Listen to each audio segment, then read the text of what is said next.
امراض کے لیے یا صحت کے لیے ہم جو بدن کے ماہرین ہیں، طبی ماہرین ہیں، ان سے پوچھتے ہیں۔ اب روحانی ماہرین سے پوچھیں کہ یہ نفس بڑا تگڑا ہے، اس کو کیسے صحیح کرنا ہے۔ علامہ اقبال علیہ رحمہ جس شخص کو اپنا مرشد مانتے ہیں اور کہتے ہیں میری اندر کی بیماریوں کا علاج جس شخص نے کیا ہے وہ مولا جلال الدین رومی ہے۔ تو جلال الدین رومی ایک معالج کا پتہ دیتے ہیں۔ بعض اوقات ہمیں کوئی مسئلہ ہوتا ہے تو ہم کسی اپنے ڈاکٹر دوست سے پوچھتے ہیں کہ یار آپ کی نظر میں کون سا اچھا ڈاکٹر ہے جو ہمارے اس مرض کے لیے ہو، کہ ڈاکٹر آگے جس ڈاکٹر کا پتہ بتائے گا پھر وہ باکمال ہی ہوگا نا۔ تو عام آدمی تو ہو سکتا ہے کسی عطائی کا پتہ بتا دے، وہ کہتا ہے مجھے فلاں جگہ سے دم کروایا، مجھے اس سے دم آ گیا، تو ہم دم کروانے بھاگ جائیں گے۔ یہ ایسے ہی ہوتا ہے نا کہ لوگ وقت ضائع کر دیتے ہیں ان چکروں کے اندر اور بیماری کے منہ میں۔ وقتی طور پہ تھوڑا سا نفسیاتی طور پہ وہ ٹھنڈے ہو جاتے ہیں، جب انہیں کوئی دم شم ہو جاتا ہے تو وہ کہتے ہیں نہ میں ٹھیک ہوں، لیکن بیماری اندر پھیلتی رہتی ہے، وہ ڈاکٹر کے پاس جاتے نہیں پراپر، اور پھر بیماری اتنی پھیل جاتی ہے پھر علاج نہیں ہوتا۔ تو جب وہ تھوڑا سا ان کو ریلیف ملتا ہے ان کے نفسیات کی وجہ سے تو وہ شور کرنے لگ جاتے ہیں میں بڑا بہتر ہو گیا ہوں، اور عورتیں کہتی ہیں پہنا میں تو ٹھیک ہی ہو گئی ہوں۔ تو وہ نتیجہ کیا ہوتا ہے کہ بیماریاں پھیلتی ہیں اور باقی لوگ بھی اس طرح چل پڑتے ہیں، تو یہ ایک عجیب رنگ اور عجیب ڈھنگ ہوتا ہے۔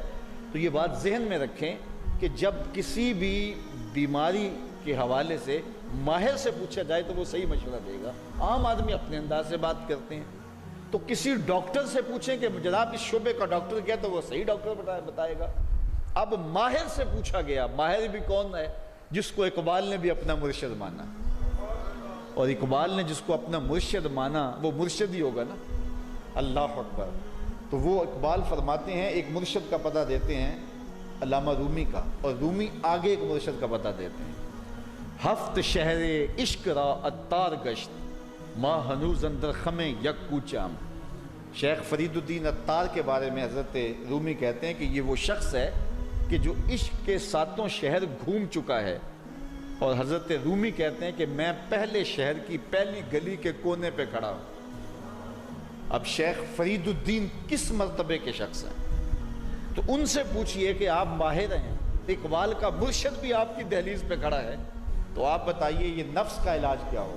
تو شیخ فرید الدین فرماتے ہیں آؤ میں تمہیں بتاؤں اس نفس کا علاج کیسے کرنا ہے، چونکہ یہ نفس کا علاج ان لوگوں کے پاس ہے۔ باج فقیراں کسے نہیں ماریا، باہو ظالم چور اندر دا ہو، یہ ان لوگوں کا ہی کام ہے کہ اس کا علاج کریں۔ تو شیخ فرید الدین فرماتے ہیں نفس نتواں کش اللہ باسی چیز بات گوئم یادگیرش اے عزیز۔ نفس نہیں مرتا، لیکن اگر تیرے پاس 3 اسلحے موجود ہیں تو پھر اس کو قابو کرنا مشکل بھی نہیں ہے۔ وہ 3 اسلحے کون سے ہیں ذرا سن لیجئے، اور اس نیت سے سنیے کہ ہم اس ماہ صیام میں اس پر عمل کریں گے اور اپنے نفس پہ قابو پانے کی کوشش کریں گے۔ کیونکہ یہ تقریر محض تقریر نہیں ہونی چاہیے کہ میں آ کے ہر سال کوئی بات سنا جوں اور آپ ہر سال سن لیں، تو اس سے کیا فائدہ ہوگا اگر ہم عمل نہیں کریں گے تو اس نیت کے ساتھ سنیں کہ یہ ایک ماہر روحانیات کے ماہر نے ہمیں یہ مشورہ دیا ہے کہ اپنے نفس کا علاج کیسے کریں۔ تو کہتے ہیں نفس نہیں مرتا مگر 3 اسلحے ہوں تو ٹھہرتا بھی نہیں ہے۔ پہلا اسلحہ خنجر خاموشی، خاموشی کا خنجر۔ دوسری بات شمشیر جو، بھوک کی تلوار۔ اور تیسری بات نیزائے تنہائی اور ترک ہجوم، اور ایک تنہائی کا نیزہ۔ کہتے ہیں 3 اسلحے اگر تمہارے پاس ہیں تو یہ نفس قابو میں آ جائے گا۔ خاموشی کا خنجر، بھوک کی تلوار اور تنہائی کا نیزہ۔ ایک دشمن بندھا ہوا ہے، 3 اسلحے لے کے دوسرے دشمن پہ ٹوٹ پڑو۔ ماہ صیام میں بھوک تو پہلے کاٹنی ہے، لہٰذا یہ جو ہے وہ بھوک کا ہتھیار بھی اس کے اوپر جو ہے وہ کارگر ہو گیا۔ اب خاموشی بھی اختیار کریں، کوئی فضول بات اپنی زبان پر ادا نہ ہونے دیں۔ میرے حضور نے فرمایا اگر تم سے کوئی الجھے، کوئی لڑے، کوئی بحث کرے تو تم اسے کہہ دو انی صائمن، جا بابا معاف کر میں نے روزہ رکھا ہوا ہے۔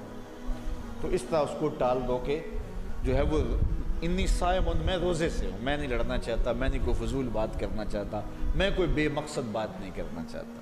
لیکن فرمایا جو جھوٹ اور جھوٹے اقوال اور اعمال نہیں چھوڑتا ہے اس کے بھوکے اور پیاسا رہنے کی اللہ کو کوئی ضرورت نہیں ہے۔ تو خاموشی اختیار کی جائے۔ اور تیسری چیز العافیت فی العزلہ، تنہائی میں عافیت ہے، اور یہ ہمیں اختیار کرنا چاہیے۔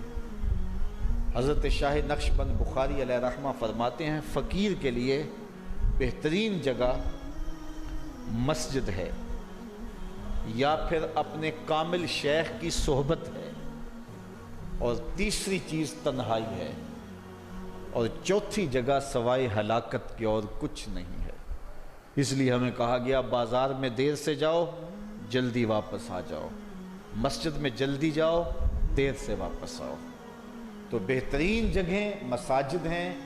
کامل پیر اگر کسی کو مل جائے، آج تو اس دور میں کامل کا تلاش کرنا بھی ایک مسئلہ ہے، لیکن جن لوگوں کے انفاس کی خوشبو سے دلوں کی تربیت ہوتی ہے وہ مفقود نہیں ہوئے، اگرچہ تھوڑے ہیں، اگر طلب سچی ہو تو مل ہی جاتے ہیں۔